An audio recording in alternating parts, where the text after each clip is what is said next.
Hi, and good afternoon, good evening to all the folks that are sitting back and listening to this. I am your host, Friar Tuck. Let me say something in chat. Just so you guys know, I have, at least for this week, I've opened it up to members and subscribers. So if you, in the future, what my goal is to start building the YouTube membership to so that we have, there's those that want to lurk and that those that want to chat that way. It's $2.99 a month. If you would like to get in on the regular chat, it's not that much. You'll get to be able to have chat during the broadcast. But today I've got it open up for you. So hi and welcome to the Survival Broadcast. I am your host, Professor Talk, and this is another beautiful day in the great state of Missouri. So, what we're going to be talking about today is why sovereignty begins with your right to trade. As you guys have been hearing throughout the day or throughout the last few days, we've been talking a lot about natural rights. That's what we talked about on Constitutional Monday, Privacy Tuesday, including a little bit when we were talking on Community Wednesday. But as part of being a human being, what is another natural right that you have? Another natural right that you have is the right to conduct commerce. You don't need anybody's permission. You have the right to trade without anybody interfering. That is your natural right as a human being. But what's been going on as of late is that the federal government has done such a huge overreach on this that they will now fine you or penalize you or make city ordinances that prevent you from handing a piece of fruit over the fence to your neighbor in some jurisdictions. And so that is a complete violation of your right to trade freely, your right to conduct commerce again, as your natural right. So the most dangerous illusion in modern life isn't political, it's economics.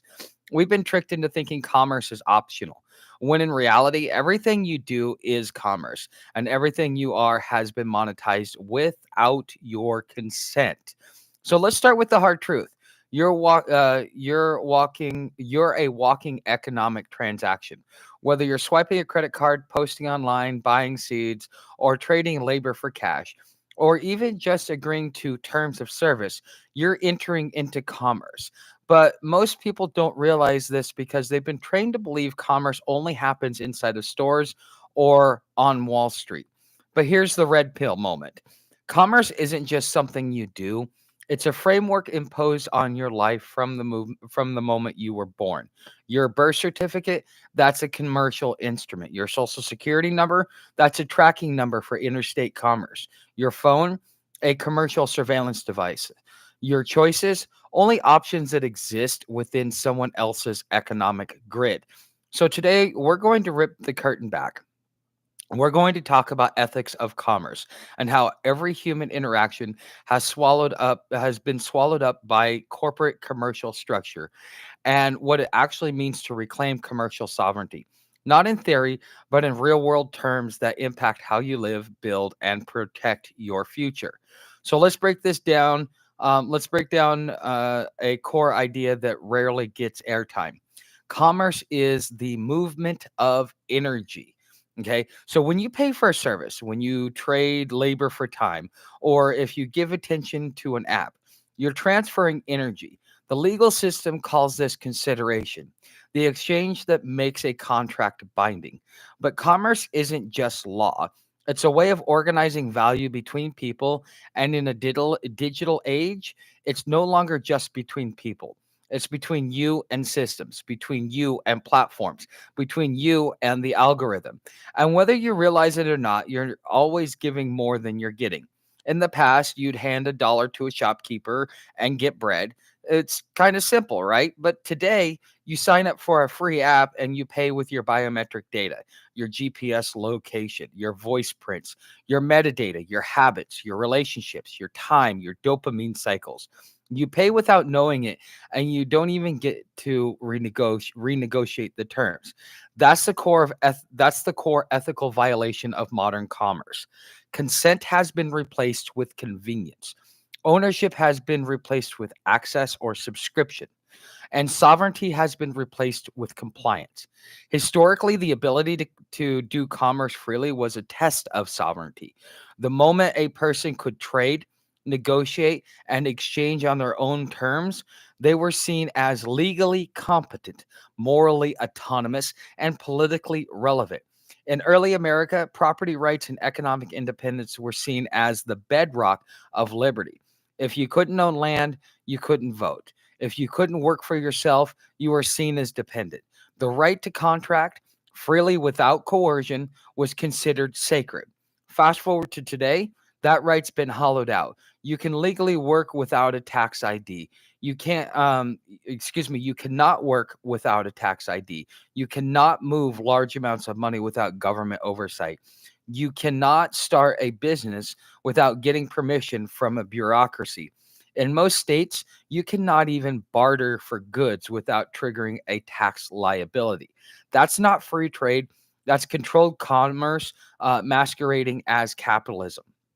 Everything is commerce. So the next rabbit hole is in the eyes of governments and corporations, they do everything you do. Everything you do is commercial activity because that classification gives them legal control. Let's talk a little bit deeper about this.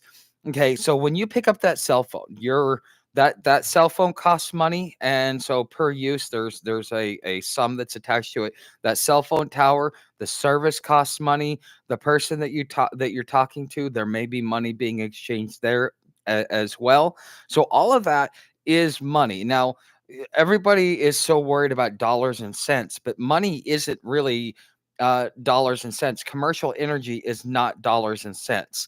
Dollars and cents is a physical manifestation of the commercial energy in which you produce or you do. Okay, so just think about it from that standpoint. Okay, because if you've ever wondered how the federal government can regulate everything, even when it's inside a state or between private people, it's because of the Commerce Clause of the U.S. Constitution. Originally meant to regulate trade between the states, it's now used as a blanket justification for controlling everything from guns to farming or homeschooling. This is the significance of the 14th Amendment. The significance of the 14th Amendment is it makes you a citizen of Washington, D.C. as your primary citizenship. And so, as you're traveling abroad under the Commerce Act, they get to regulate trade between the states because you are now traveling abroad as a domiciled citizen of the District of Columbia. You are now governed under interstate commerce. In 1940, they amended the Commerce Act of 1887 to include U.S. citizens as carriers of commerce. This is how your private actions get reclassified as public interest because if you grow food for your neighbor, that's interstate commerce. Offering coaching online, that's commercial speech. Accept crypto for your work, that's a money transmitter license violation. It's all commerce now, and it's all regulated, licensed, and surveilled under that premise. And if you think you're exempt just because you're small or off grid, you're not. You're definitely not. The digital grid is designed to find you, map you, tag you, and pull you into taxable, surveillable, governable spaces. We've talked a lot about political freedom, free speech, gun rights, religious freedom, but all of that is secondary. The real battlefront is economic sovereignty. And most people have already surrendered it without knowing it. If you can't transact without permission from someone else, you are not free. If you cannot build a business without licensing or permission from some government agency, you are not sovereign. If every move you take is tracked, tokenized, and regulated based upon economic terms that you didn't set, you are a consumer subject. You are the product, not a citizen. And that's the uncomfortable truth. And it's the reason most forms of protest, dissent, or resistance are doomed to fail. They don't understand the commerce layer of control that overrides political speech because they think they can opt out of the system by buying land, unplug from tech, or even using cash. But those are good moves, but they don't break the chain. They just stretch it a little bit because the grid isn't physical anymore. It's legal, it's digital, and commercial. You can live off the land and still be under surveillance because of your phone.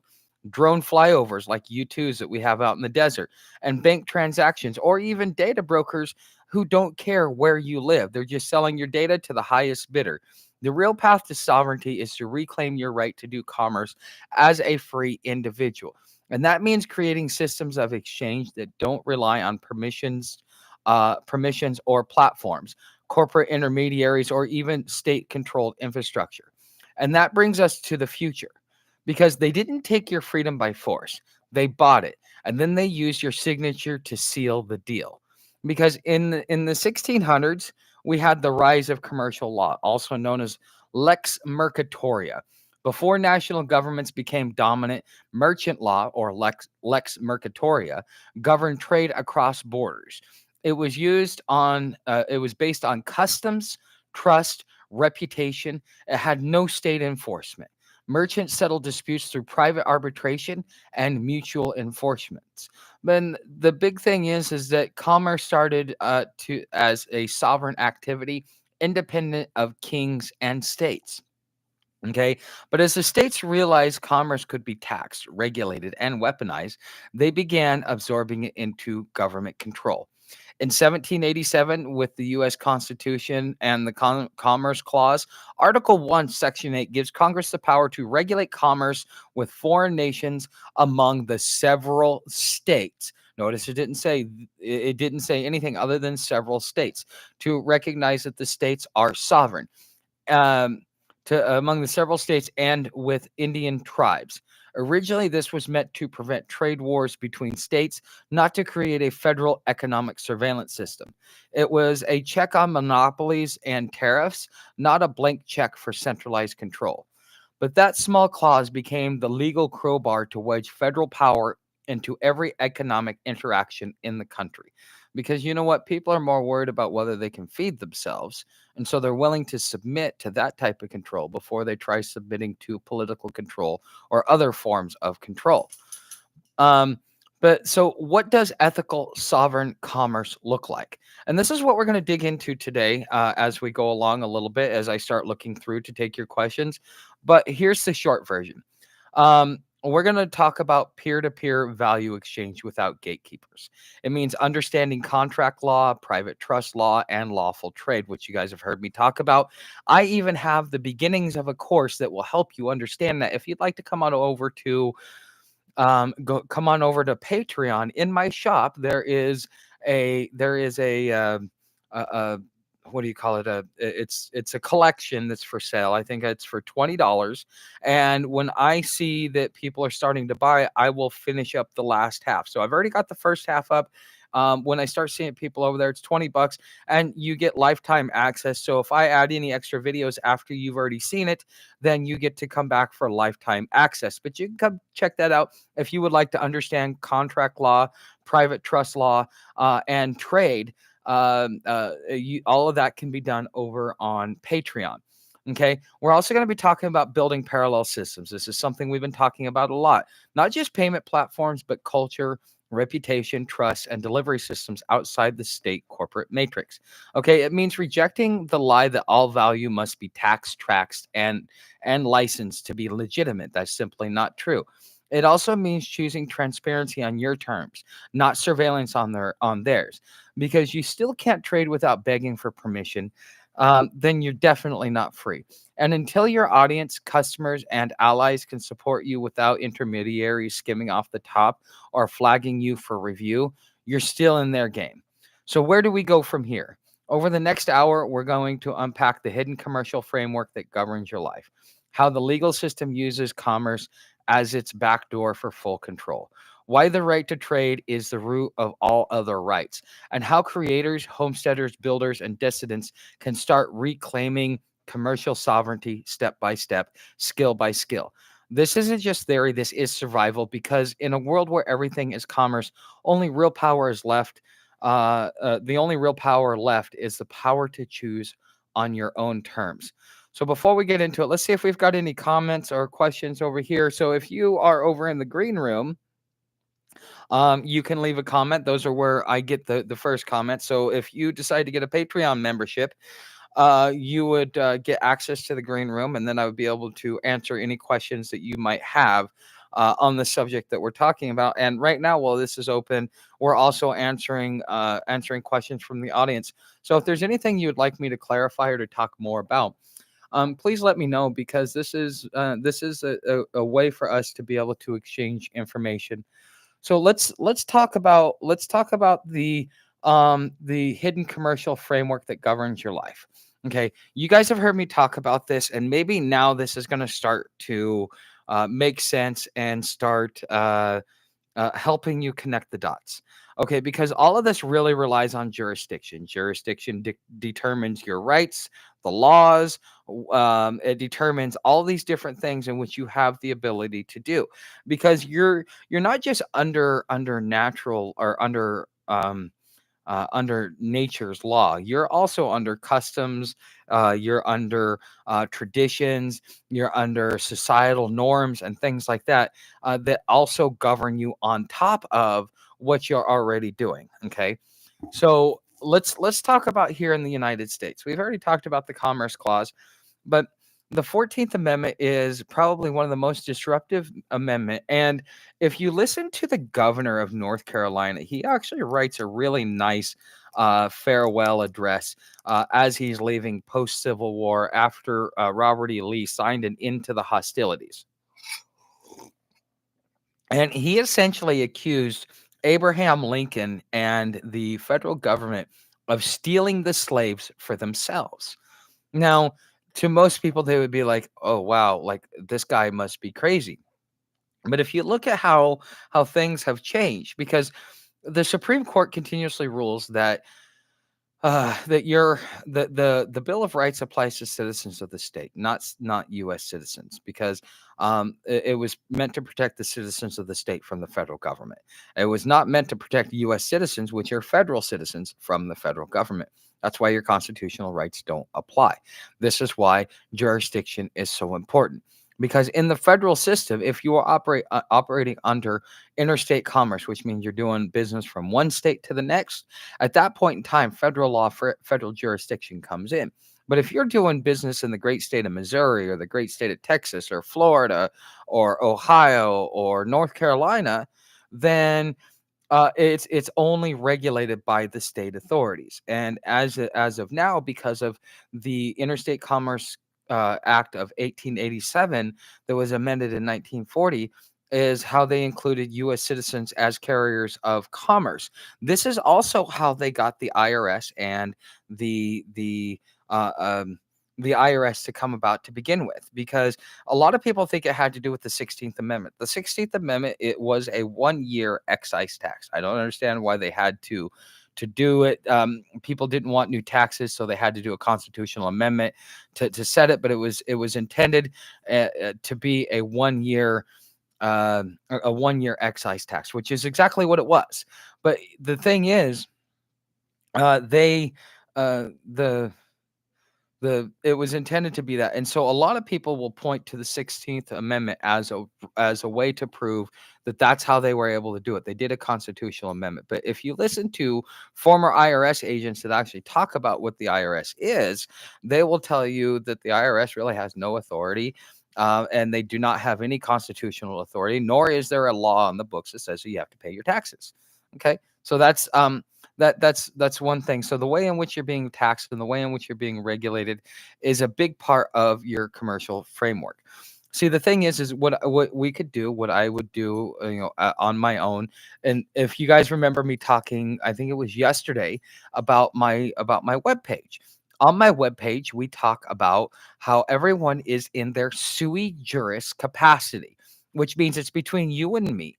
Okay, so this is why I told you, go read my terms of service, go down to the bottom, read the jurisdictional clause, because that jurisdictional clause sets the foundation for everything in which I do. Because now what I'm saying is that there is no third party that comes in. There is no third party that gets to be a part of it. Now, there is certain things like color of law that you've got to worry about, such as if you look at a dollar bill. Hey, dear, do you have a dollar bill cash on you? Like any currency? You don't have any cash? Okay. Um, okay, so we don't I don't have a dollar bill to show you. But if you got a dollar bill in your wallet, I want you to pull it out. Okay? You're going to see one of three colors. Okay, if you see a bill that was printed. Okay, hold on. So you're gonna have the you got three colors of law. So you've got the ability to taxes, the ability to destroy, the natural wastefulness and greed of the government virtually guarantees a negative outcome. A government program is the closest thing you'll see to immortality. Um, yeah, I mean that's pretty common knowledge for most people. But let's talk about the color of law. And just so you guys know, I am not a lawyer. This is not legal advice. Go seek a lawyer if you want real legal advice. I'm teaching you. I'm sharing with you what I've learned over the years. Okay, so when you pull out that dollar bill, so pull that dollar bill out of your pocket, you're going to see a little black stamp under the color of law. That black stamp, that color represents international law, and then you should see an eye on it as well, which is another representation of international law. So that dollar bill, because it has a black stamp on it, is now governed under international law. Okay. Plus, it also has a green stamp on it as well. That is for the Department of that's for the Department of Treasury, I believe. Okay. No, that is for federalism. Sorry. The green is for federalism. Okay. And then the red, which was, if you guys have heard about executive order, I think it was 101111, something like that, that what's his name did, John F. Kennedy did. If you look at what he did, there was a red stamp on there, and that was for the Department of Treasury. So the reason, well, a lot of people say that the reason why he was taken out, the reason why he was assassinated, has everything to do with the fact that he put the red stamp on there, because what that did is it took the dollar bill and it said that the Treasury printed that. So that means that money has zero interest on it. It is printed for the benefit of the people versus being borrowed from the Federal Reserve. This was some people say that this may have been why Kennedy was assassinated. I don't think so, but some people think so. Okay, so understanding that when you're using that dollar bill, you're operating under international law. So even if you are in your sui juris capacity, so you're operating within your own right, which means it's between you and me. There's no United States, there's no city, county, there's just you and me. And because the thing is, and here's the reality of it: when you do something without the United States in your sui juris capacity, which you say that this is a private transaction, is between me and this other person, unless you're violating international law, you are you are free to do whatever it is that you would like to do. And international law is a lot more vague because it's meant to be between sovereigns.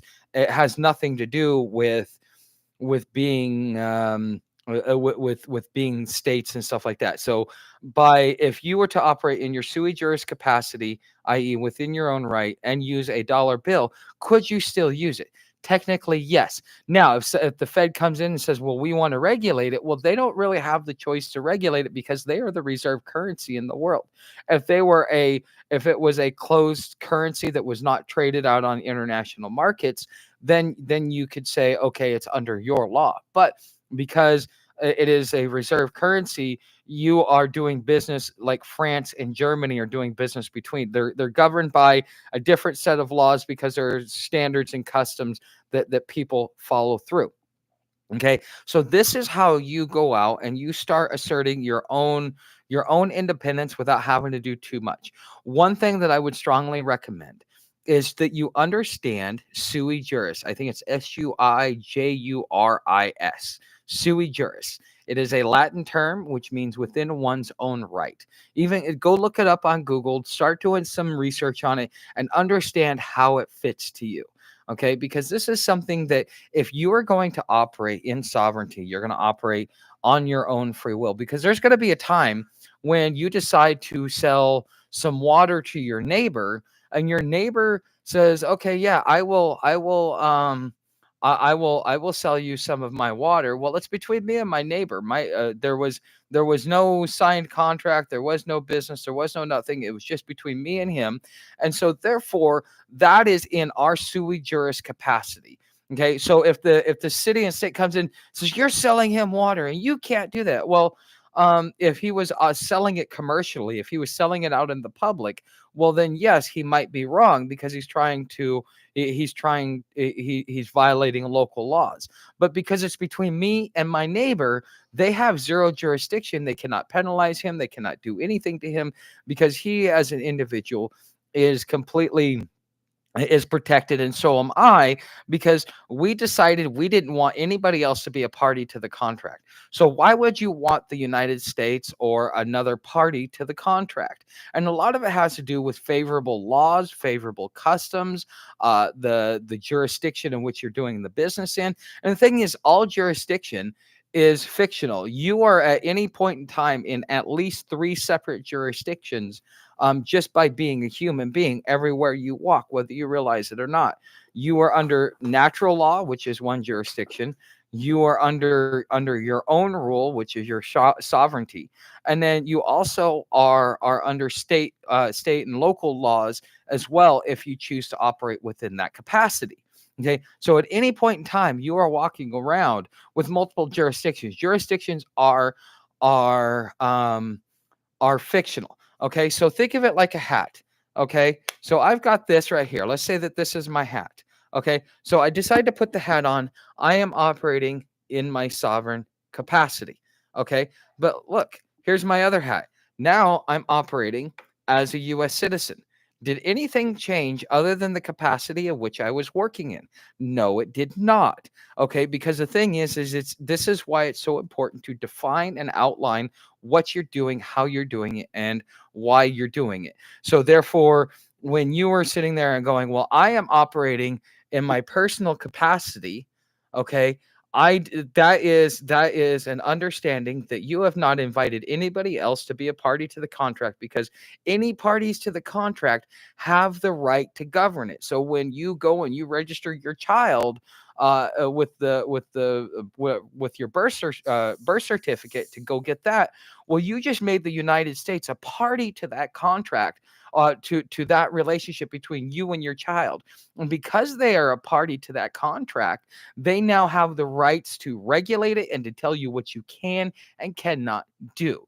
This is why it's important. You wouldn't just let some stranger come into your house, but you will let your creepy Uncle Joe come walk through your front door, when in reality, if you just locked it and just said, look, this is my space, I'll let you in when I feel like letting you in, you would have a completely different experience. And this is the lesson that I want to leave with you guys today. Okay, I want to answer, because I always go through the frequently asked questions and stuff like that. Um, so some people may ask, if I'm not selling anything, how is my life considered commerce? Okay, so commerce, it doesn't require cash. It's about consent. It's about equal consideration, because I make a consideration. Okay, consideration, offer, acceptance. That's the three stages of starting a contract. So I say I will give you this chocolate bar in exchange for one cigarette. Okay, let's just say that that's what we're doing. Well, see, I've brought my consideration. I've made my offer. Now it's up to them to either counter offer or to accept. Okay, so was there any cash being done, being passed? Was there anything that was being passed other than I gave him a chocolate bar for a cigarette? So therefore, that was the contract right then and there. And this used to be something that nobody could come in and regulate, that the federal government understood and had reverence for, but no longer holds reverence for. So every time you interact with a platform, accept terms of service, or give attention to a screen, you're entering into a commercial agreement, whether you realize it or not, even if no money changes hands. The U.S. courts have ruled that any activity that affects commerce can be federally regulated. And this goes all the way back to 1942, but this is also under the jurisdiction for U.S. citizens. Okay, and it also requires It says that U.S. courts really can be federally regulated as long as it works under interstate commerce, which is where U.S. citizens come from to begin with. So, most people think that commerce requires simply selling things, but legally, the intent and effect are enough. So, what is the difference between lawful trade and regulated commerce? Because regulated commerce is going to you have to ask someone for permission. So you go to the state, you pay a registration fee to start your LLC. Lawful trade operates from your inherent right. Hey Joe, I see you got a nice shovel over there. I've got a nice axe that I don't use. If you give me that shovel that you don't use, that is lawful trade. Not money doesn't have to change, only value for value. Okay. So historically, sovereign individuals could trade by private contract under common law, which means it meant that they needed no license and no permission. U.S. common law predates statutory codes like the UCC, and private contracts are enforceable if they don't involve fraud or harm. Okay, so people assume business licenses are required for all trade, but private commerce is lawful unless explicitly criminalized. So, for example, well, I mean, there's a lot of different examples. So I've heard that if it's free, you are the product. For social media, yes. For public commerce, yes. But but the thing is, you gotta also understand. When I started my cleaning business, one of the things that I did, X Dragon, is I would drop off gifts to potential clients. I would, it would be some literature with maybe like a pen or pad, something that's branded. You drop it off to them. Now they have it. It's something cool, like a coffee cup or a really nice pen or something like that. You just kind of give them little gifts and stuff like that. And then one day you come in and say, "Hey, I'd like to meet." So it's not necessarily that you are the product. It is on social media, it is because the thing is, the longer you watch YouTube, the more ads that you see. The more ads that you see, the more money that YouTube makes. So therefore, you are the product because the YouTube is selling access to you. Okay. And just the same way with memberships. In memberships, I'm selling access to me. If you want closer access, you're gonna have to come over to the green room, come hang out with me and Clyde and Mitch and some of the others that are over there. Come hang out with us over there. $5 a month. I'm selling access, not expensive. I'm more or less just saying, give me something for my time. Okay. Because money isn't my main motivation in this instance. But this is just kind of that thing. This is I guess this is the way it works. This is the way social media works. This is the way the digital economy works. And one thing that you're going to have to realize being in the digital economy as the world turns is that everything you do right now, what I'm doing is copyrighted. It's my knowledge, my information, my experience, everything that I've learned. This is all mine. It belongs to me. It does not belong to AI. It does not belong to somebody else unless I take it out there and I put it out there, freely. Now, this is my channel. People can come watch, but if they take it off my channel and put it on somebody else's channel, that is a violation of my material because it's all copyrighted. Okay, whether it be a picture, whether it be a business idea, it doesn't matter what it is. As the world kind of gets a little bit crazier, you will start to see you'll start to see more and more people realizing that they own everything about them, their likeness, their voice, and all this stuff, because artificial intelligence is trying to take that from you. So by what's up, Gia? So by doing that, then you have, it just is. Yes, you need to start looking at everything that you own as your own personal property. Your thoughts, your actions, your knowledge, your skills, the things in which you create, the ideas that are yours. Because right now, everything is they're trying to rob you of everything. So, huh. Mm.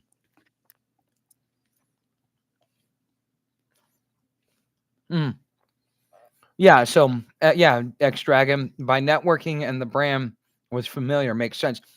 Yeah. So not everything is just if it's free, you're the product. That only applies to social media and certain parts of the digital marketplace, the digital economy. Okay, so that's the overall thing there. So Clyde, ability tax destroy. Okay, government program is the closest thing to see to immortality. Yeah, pretty much. Well, no, even government programs get morphed into other programs later on. Okay, guys. So this is our normal thing. If you guys would like to contribute to the channel, every week I put or every day I put a goal up. If you'd like to help keep the channel going, we are viewer funded. So without you, I have to go get a real job. So if you guys would like to keep this going and you guys would like me to be able to devote a lot more time, because right now you guys see I've gone from being on trail to being off grid to now I'm partially a civilized human being, and as part of being in the rat race, I now have to start thinking about ways to be able to keep four walls and all this other stuff around me. So as you guys have heard me talking about, I have been looking for work since I've been here in Missouri. One of the places that I have, I've there's a low skill, no skill job that I will find out tomorrow if I get hired. But I've also started working because of being in social media and stuff. All the skills that I developed from that and being in business, well, that gives me the ability to go into sales and marketing. And so I might even be able to have an in with the local radio station if they decide to invite me back to a second interview. So if you guys would like to be able to make it to where I don't need to keep looking for work, I need to raise an additional $500 a month, and that's through all means, which whether it be memberships, whether you want consulting. So come on over to hobotuck.com in my shop. You will see if you would like me to help you develop a plan for whatever issue that you're having, as long as it's survival related, whether you're trying to prepare for homelessness, you want to prepare for bug out, you want to do a show and tell on your bug out bag. Because my host here, she she wanted, as soon as I got here, she's like, I want to do a show and tell. I want to do a show and tell. And I kind of hurt her feelings because the most expensive thing she bought, I told her was useless. And she, I punched her puppy. So, it was something that was, that was, that was fun. So if you would like to do a show and tell, we can do a virtual meeting where we do a face to face. You can sit back and ask me any questions you want to ask. Get my thoughts and my understanding. I know some of you may think that I'm bullshitting you, but here's the thing: I don't talk about things I don't know about, and I usually talk about things that I've done and things that I know about. And the knowledge that I have. So if you think that I may not know what I'm talking about, I promise you I wouldn't tell you to do anything that, one, I haven't done myself, and I wouldn't talk about something that I have zero understanding about. So if you are worried and would like to make sure that I can meet your needs on that consulting, if you would like me to consult you, just send me an email, friartuck@hobotuck.com. I will read the email and get back to you within 24 to 72 hours. I have been pretty busy as of late, but I want to say thank you guys for being here. For those of you in the green room, if you just hold on a minute, you guys can start unmuting. For those of you here on YouTube, I want to say thank you for being here, and I will see you tomorrow for Spiritual Friday. Same bat time, same bat channel.